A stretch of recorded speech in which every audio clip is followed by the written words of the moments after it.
बाजुए कातिल में है।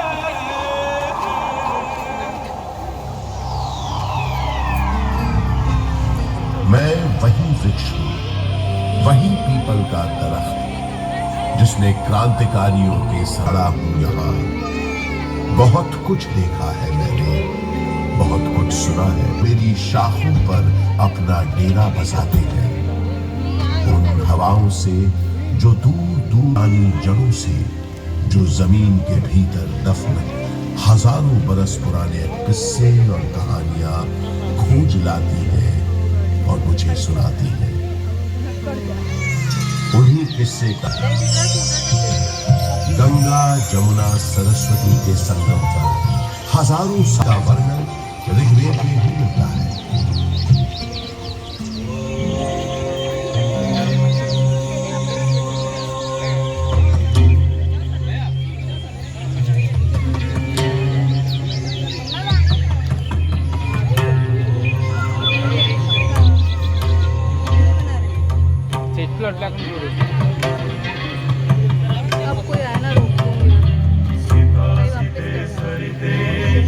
संगते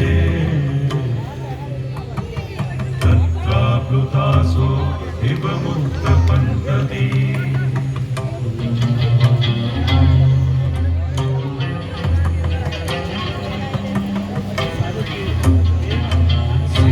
सिते सरिते यत्र संगते तत्प्लुतासो हिममुक्तपन्तति।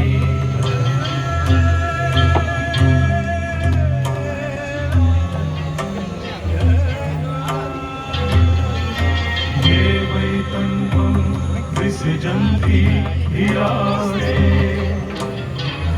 जनासो अमृतत्वं भजन्ते। सिते सरिते यत्र संगते तत्प्लुतासो हिममुक्तपन्तति।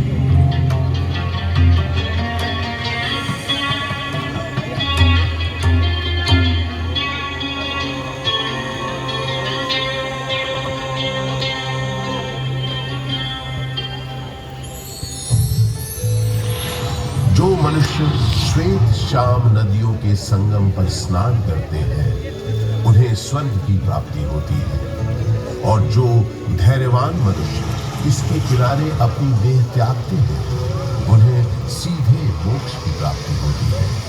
ब्रह्म पुराण में ब्रह्मा जी भी कहते हैं, क्योंकि यहाँ सरस्वती जी अदृश्य रूप में आकर गंगा जी से मिलती है, इसलिए इस क्षेत्र को सरस्वती तीर्थ संगम कहा गया है। नारदीय पुराण में भी एक प्रसंग मिलता है कि एक बार जब देवर्षि नारद ने ब्रह्मा जी के पुत्र सनक जी से पूछा कि सर्वोत्तम तीर्थ कौन सा है, तब उन्होंने बताया कि समुद्र पर्यंत पृथ्वी पर जितने पुण्य क्षेत्र विद्यमान हैं उनमें प्रयाग नामक तीर्थ सबसे उत्तम है।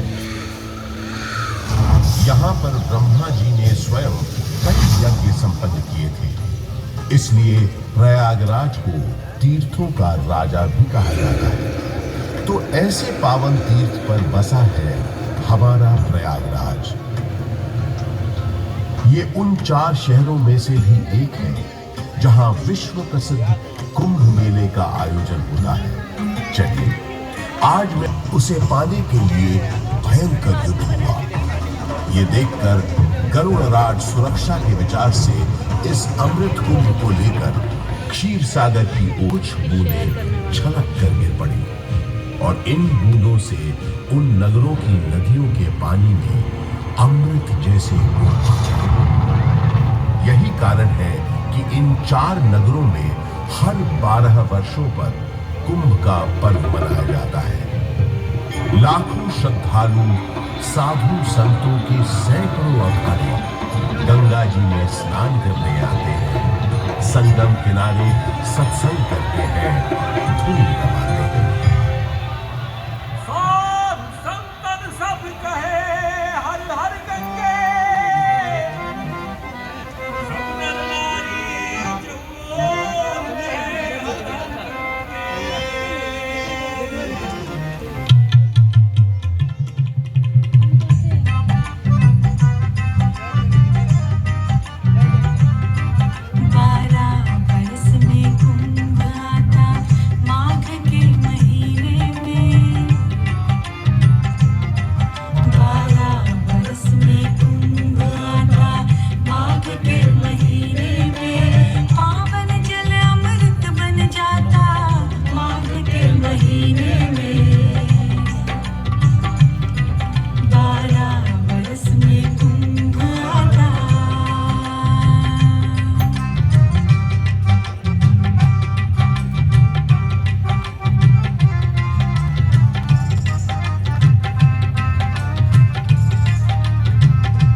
का सौभाग्य ही है कि जब भगवान श्री राम ने वनवास के लिए प्रस्थान किया तो सबसे पहले प्रयाग स्थित ऋषि भारद्वाज के आश्रम आए।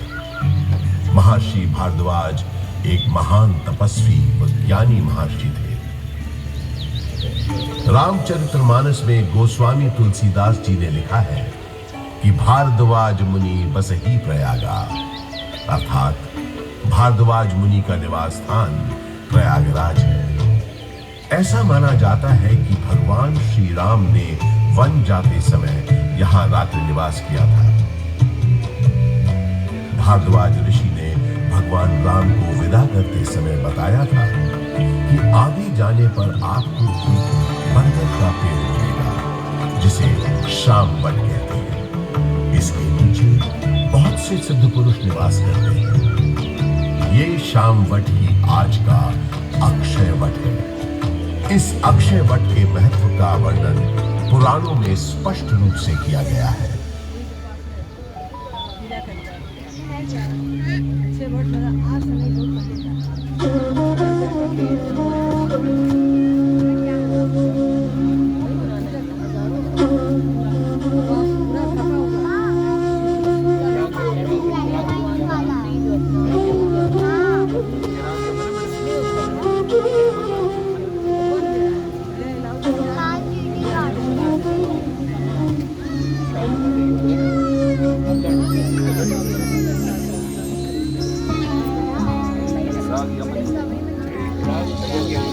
मूलं विष्णु स्वयं साक्षात् स्कन्धालक्ष्मी स्वयं शुभा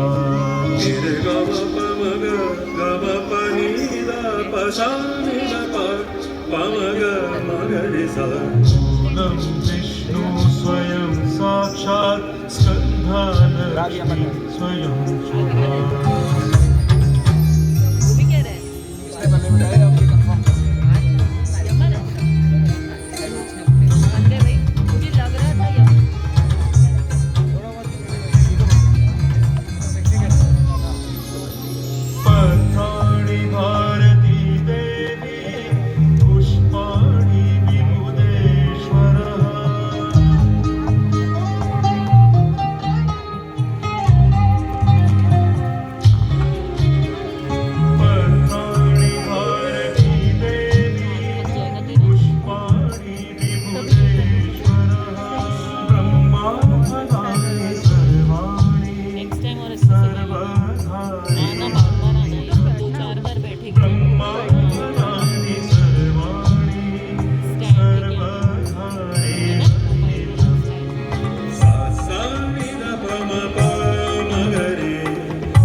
अर्थात अक्षय वट की जड़ें स्वयं साक्षात विष्णु हैं, शाखाएं स्वयं मंगलमयी लक्ष्मी है।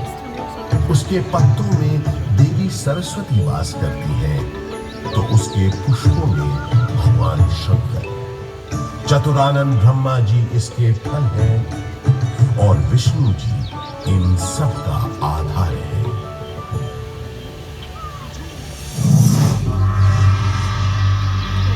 गौतम बुद्ध के काल में भी प्रयाग का बड़ा महत्व था। इसका एक बड़ा साक्ष्य है यहाँ उपस्थित अशोक की दाल। ये इम्पोर्टेंट है, क्लास 10। सम्राट अशोक का संदेश तो इस स्तंभ पर अंकित है ही। गुप्त काल के शक्तिशाली राजा समुद्रगुप्त का प्रयाग प्रशस्ति अभिलेख भी इसी स्तंभ पर खुदा है।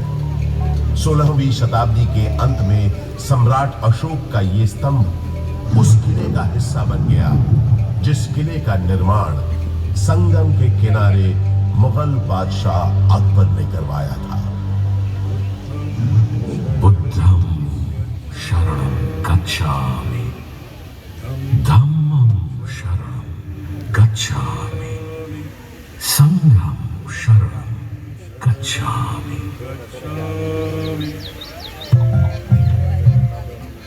हजारों वर्ष पुराने इस प्रयाग नामक नगर के आध्यात्मिक और धार्मिक महत्व से बादशाह अकबर इतने प्रभावित हुए कि उन्होंने यहाँ एक नया शहर ही बसा दिया और उसका नाम रखा इलाहाबाद, जो वक्त के साथ साथ बन गया इलाहाबाद।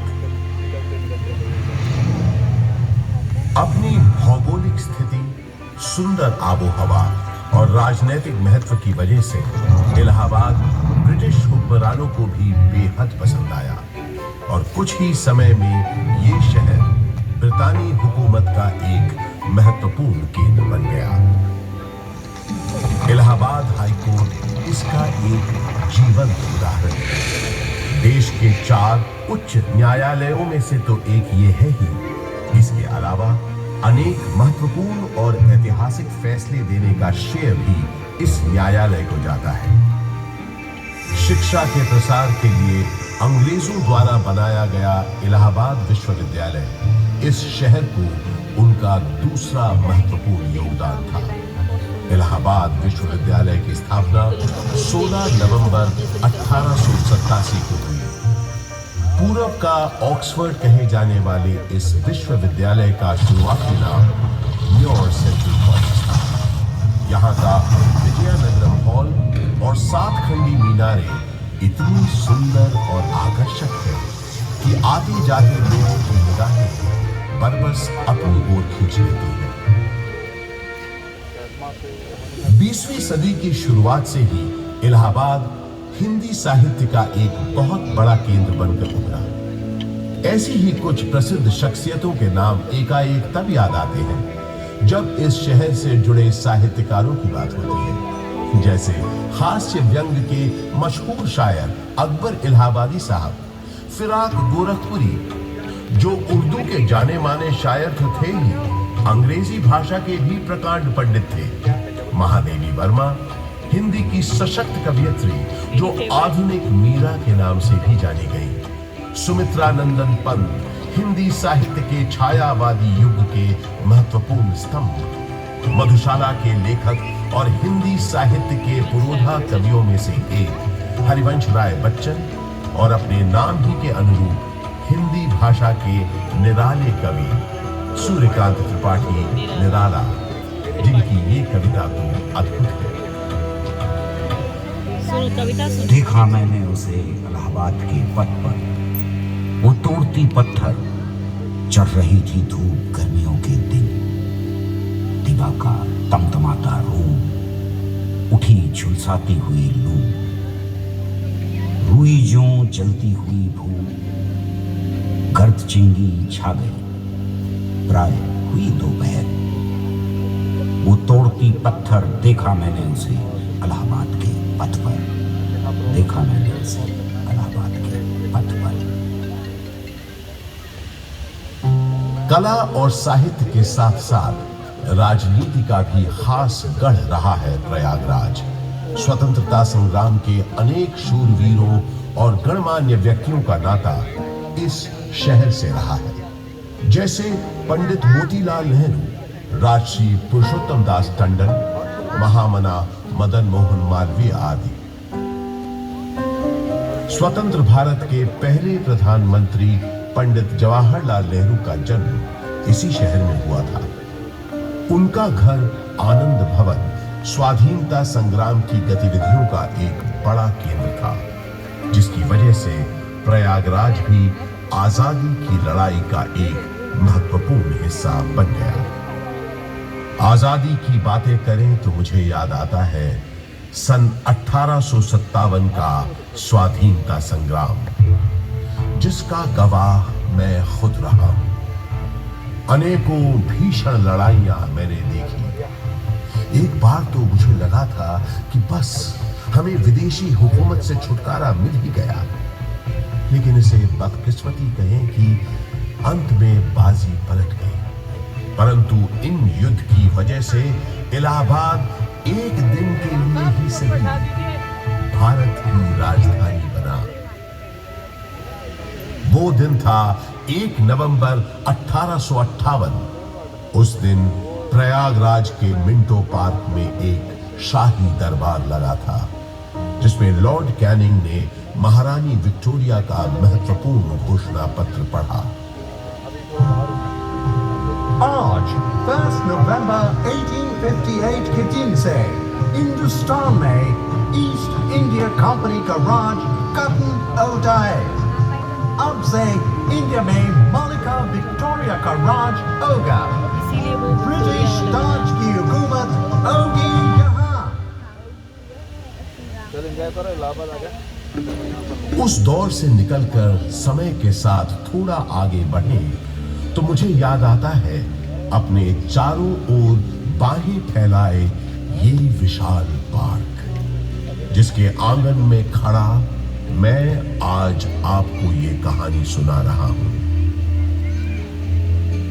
बात सन 1870 की है, जब एडिनबर्ग के ड्यूक एल्फ्रेड साहब इलाहाबाद आए थे। उन्होंने यहां आकर 133 एकड़ के इस बड़े से भूखंड पर एक विशाल पार्क का शिलान्यास किया था। उन्हीं के नाम पर तो इस पार्क का नाम पड़ा है एल्फ्रेड पार्क। ब्रितानवी हुक्मरानों ने इस पार्क के भीतर कई एक महत्वपूर्ण इमारतों का भी निर्माण करवाया। अब जैसे कि ये मशहूर गवर्नमेंट पब्लिक लाइब्रेरी। इलाहाबाद के उस जमाने के कमिश्नर फ्रांसिस ऑटवे मेन एक लाइब्रेरी बनवाना चाहते थे, जिसके लिए उन्होंने मशहूर आर्किटेक्ट रिचर्ड रॉस्किल बेन को बुलवाया और कहा, बेन, हमने तुमको बोला था ना, हमको एक लाइब्रेरी बनाने का है। आई रिमेम्बर सर, आपने बताया था आपका डियर फ्रेंड और इलाहाबाद का एक्स कमिश्नर मिस्टर कटबर्ट बेंसले थॉर्नहिल का मेमोरी में आपको एक लाइब्रेरी बनवाना है, राइट? यस, थॉर्नहिल खुद एक बहुत काबिल टाउन प्लानर था। आधा इलाहाबाद उसी ने प्लान किया है। ये लाइब्रेरी उसकी मेमोरी को बिफिटिंग ट्रिब्यूट होना चाहिए। ओह, आप बिल्कुल बेफिक्र रहें सर। मेरे दिमाग में स्कॉटिश बैरोनियल रिवाइवल स्टाइल की एक ब्यूटीफुल बिल्डिंग का प्लान है, जो एकदम परफेक्ट होगा ट्रिब्यूट देने के लिए।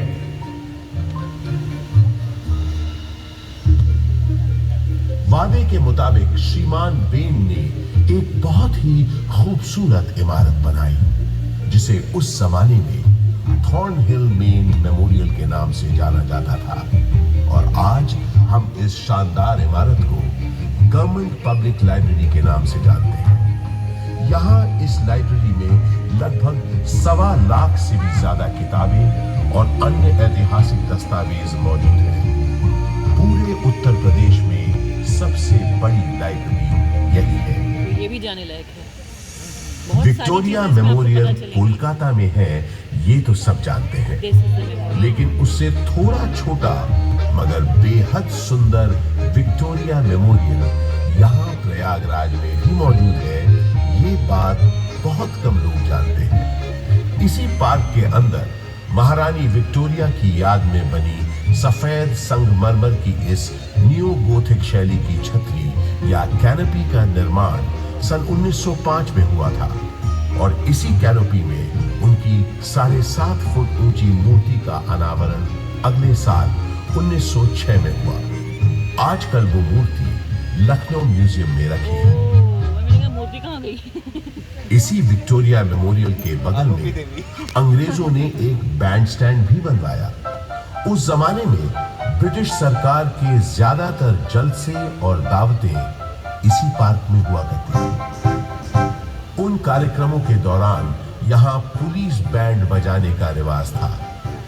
इस संगीत का आनंद अंग्रेजों के साथ साथ कुछ रईस और रसूखदार इलाहाबादी भी लेते थे। ऐसा माना जाता है कि ये बैंड स्टैंड अंग्रेजों को एक बंगाली सज्जन बाबू नीलकमल मित्रा ने भेंट किया था।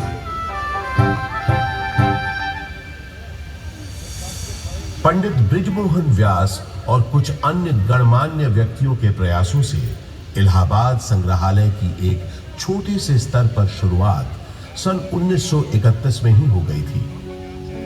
एल्फ्रेड पार्क में म्यूजियम के वर्तमान भवन का शिलान्यास पंडित नेहरू ने 14 दिसंबर 1947 को किया और भारतवर्ष के 4 राष्ट्रीय संग्रहालयों में से एक इलाहाबाद म्यूजियम सन 1954 में आम जनता के लिए खोल दिया गया। यहां पुरातन शिल्पकृतियां, प्राचीन पाषाण प्रतिमाएं, कांसे की दुर्लभ वस्तुओं और पांडुलिपियों के अलावा 75,000 से अधिक कलाकृतियों का एक विशिष्ट संग्रह है।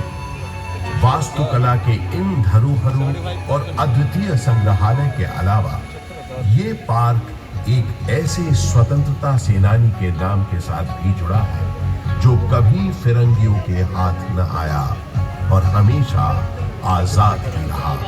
वो महान स्वतंत्रता सेनानी थे चंद्रशेखर आजाद। भारत के स्वतंत्रता संग्राम में इनका अभूतपूर्व योगदान रहा है। मशहूर क्रांतिकारी दल हिंदुस्तान रिपब्लिक एसोसिएशन को हिंदुस्तान सोशलिस्ट रिपब्लिक एसोसिएशन के नाम से न सिर्फ उन्होंने पुनर्गठित किया बल्कि भगत सिंह, राम प्रसाद बिस्मिल, अशफाक उल्लाह खान जैसे अनेक क्रांतिकारियों को उसमें शामिल भी किया। सन 1931 में चंद्रशेखर आजाद एक खुफिया और बेहद महत्वपूर्ण काम के लिए इलाहाबाद आए और 27 फरवरी के दिन उन्होंने अपनी पार्टी के एक सदस्य सुखदेव राज से इसी एल्फ्रेड पार्क में गुप्त मीटिंग की योजना बनाई। किसी भेदिए ने यह सूचना British police officer mister Nott Bower को दे दी। Hello, CID incharge Nott Bower this side. DSP Thakur Vishweshwar Singh से बात कराओ। अर्जेंट मैटर है। सलाम साहब, DSP सिंह बोलता हूँ। सही, 30 आर्म सिपाही लेकर एल्फ्रेड पार्क के पास मिलो फौरन। आपका मतलब कंपनी का? यस, कंपनी बाग। क्वेश्चंस पूछ के टाइम मत वेस्ट करो, जल्दी करो। इस गद्दारी से बेखबर आजाद कंपनी बाग पहुंच चुके थे और पार्क में छुपे हुए थे।